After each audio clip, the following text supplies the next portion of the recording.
ಕಡೆ commissioner office ಹತ್ರ ಅಲ್ಲಿ ಹೋದ್ರೆ ಅಲ್ಲೂ ಕಳ್ತನ. ಏನ ಗಾಡಿ ನಿಲ್ಸೋಣ ಅಂತ ಹೇಳಿದ್ರೆ ಅಲ್ಲೂ ಗಾಡಿಗಳು ಕಳ್ತನ. ಆಮೇಲೆ ನಮ್ಮ CM ಅವರು ಬಂದರು, ಹಿರಿಯ ಪೊಲೀಸ್ ಅಧಿಕಾರಿಗಳನ್ನು ತರಾಟೆ. ಮಾರನೇ ದಿನ ಹೆಡ್ಲೈನು ಹಿರಿಯ ಪೊಲೀಸ್ ಅಧಿಕಾರಿಗಳಿಗೆ ತರಾಟೆ ಹಾಕಿದ್ರು. ಅಧಿಕಾರಿಗಳ ವಿರುದ್ಧ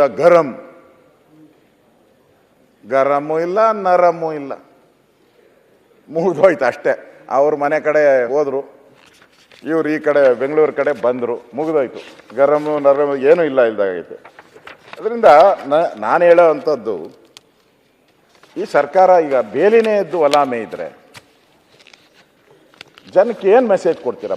ನಮ್ಮ ಪೊಲೀಸ್ ಬಗ್ಗೆ ನಾವು ಹೆಮ್ಮೆಯಿಂದ ಹೇಳ್ತಾ ಇದ್ರಿ. ನಮ್ಮ ಕರ್ನಾಟಕ ಪೊಲೀಸ್ ಅಂದರೆ ಭಾಳ ಹೆಮ್ಮೆಯ ಪೊಲೀಸ್ ಅಂತ ಹೇಳ್ತಾ ಇದ್ರಿ.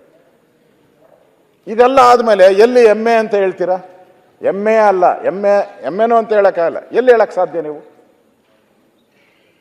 ಒಂದು ಕಡೆ ಕಳ್ತನ, ಪೊಲೀಸ್ ಕಮಿಷನರ್ ಆಫೀಸ್ ಕಳ್ತನ, ಬೀದರಲ್ಲಿ ಶೂಟೌಟ್, ಇದು ಕಳ್ತನ ಆಗಿದ್ದು ಇನ್ನೂ ಸಿಕ್ಕೇ ಇಲ್ಲ. CM ಬರ್ತಾರೆ, ಮಂಗಳೂರಲ್ಲಿ ಬ್ಯಾಂಕ್ ದರೋಡೆ, ಮೋಟರ್ ಬೈಕ್ಗಳು ಕಳ್ತನ 43,000. ಏನಲ್ಲಿ ರಿಜಿಸ್ಟ್ರೇಷನ್ ಆದವೆಲ್ಲ ಕಳ್ತನ ಆದಂಗೆ ಕಾಣಿಸ್ತಾ ಐತೆ. ಇಲ್ಲಿ ಇದು ನೋಡ್ತಾ ಇದ್ರಿ, ಈ ಇಲಾಖೆ ಇದು ನೋಡ್ತಾ ಇದೆ, ರಿಜಿಸ್ಟ್ರೇಷನ್ ಆದಂಗೆ ಎಲ್ಲ ಕಾಣಿಸ್ತಾ ಇದೆ. ಇದು ನಾನೇ ಅನ್ಸುತ್ತೆ. ನಮ್ಮ ಇವ್ರು ಕೊಟ್ಟಿರೋ ರಿಪೋರ್ಟು, ನಿಮ್ಮ ಇಲಾಖೆಯವ್ರು ಕೊಟ್ಟಿರೋದು, ಬೆಂಗಳೂರು ಕಮಿಷನರೇಟ್ ವ್ಯಾಪ್ತಿಯಲ್ಲಿ 11 ವಿಭಾಗದಲ್ಲಿ 11 ತಿಂಗಳಲ್ಲಿ, ಗೃಹ ಸಚಿವರೇ, ಬೆಂಗಳೂರು ಕಮಿಷನರೇಟಲ್ಲಿ ವ್ಯಾಪ್ತಿಯಲ್ಲಿ 11 ವಿಭಾಗಗಳಲ್ಲಿ 11 ತಿಂಗಳಲ್ಲಿ 130 ಪೊಲೀಸರು ದರೋಡೆ, ಸುಲಿಗೆ, ಕರ್ತವ್ಯ ಲೋಪದ, ಮಾದಕ ವಸ್ತು ಮಾರಾಟ ಜೊತೆ ಶಾಮೀಲಾಗಿದ್ದಾರೆ. ಕಳ್ಳರಿಗೆ ಸಹಾಯ ಮಾಡಿದ್ದಾರೆ ಪ್ರಕರಣಗಳು ಅಮಾನತುಗೊಳಿಸಿದ್ದಾರೆ, ಸಸ್ಪೆಂಡ್ ಆಗಿದ್ದಾರೆ.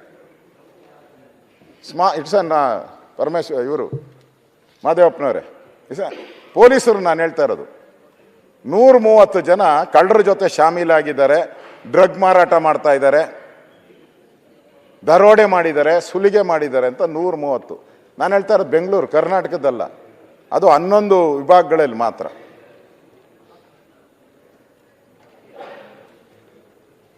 ಅಂದರೆ ನೀವು ಇಷ್ಟೊಂದು ಅಮಾನತುಗಳು ಎಲ್ಲ ಆದರೆ ಹೇಗೆ ಪೊಲೀಸರ ಮೇಲೆ ನಂಬಿಕೆ ಇಡಬಹುದು? ಪೊಲೀಸರ ಮೇಲೆ ವಿಶ್ವಾಸ, ನಾವೇನೇ ಆದ್ರೂ ಕೂಡ ಇಮಿಡಿಯೇಟಾಗಿ ನಾವು ಪೊಲೀಸರನ್ನು ಕರಿತೀವಿ. ಇನ್ಮೇಲೆ ಯಾವ ವಿಶ್ವಾಸದಲ್ಲಿ ಕರಿಬೇಕು ನಾವು ಪೊಲೀಸರಿಗೆ? ಅವರೇ ಕಳ್ಳರಾಗೋದು. ಅವರು ನೀವು ಬಂದರೆ ಸುನೀಲ್ ಖುಷಿ, ನಮ್ಮದು ಮುಗಿಲಿ ಅಂತ ಅವರು. ಕರೆಕ್ಟ್, ಮುಗಿಸ್ಬಿಡ್ತೀನಿ ನಾನು, ಏನು ಜಾಸ್ತಿ ಇಲ್ಲ. ಅಂದರೆ ಅಧ್ಯಕ್ಷರು, ಇನ್ನೂ ಭಾಳ ಪ್ರಮುಖವಾಗಿ ಈ ಸೈಬರ್ ಡಿಜಿಟಲ್ ಅಪರಾಧದ ಬಗ್ಗೆ ನಿಮಗೆಲ್ಲ ಗೊತ್ತಿದೆ.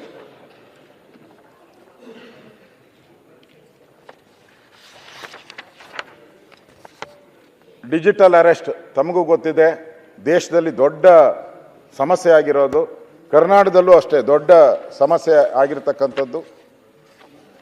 ಈ ವಂಚನೆಯ ಮೊತ್ತ ಕಳೆದ 3 ವರ್ಷದಲ್ಲಿ 5,474 ಕೋಟಿ ವಂಚನೆ ಮೊತ್ತ. ಅವ್ರ ಹತ್ರ ರಿಪೋರ್ಟ್ ತಗೊಂಡಿರೋದು ನಾನು. 5,474 ಕೋಟಿ ಈ ಇದರಲ್ಲಿ ಸೈಬರ್ ಕ್ರೈಮಲ್ಲಿ ಆಗಿರೋದು.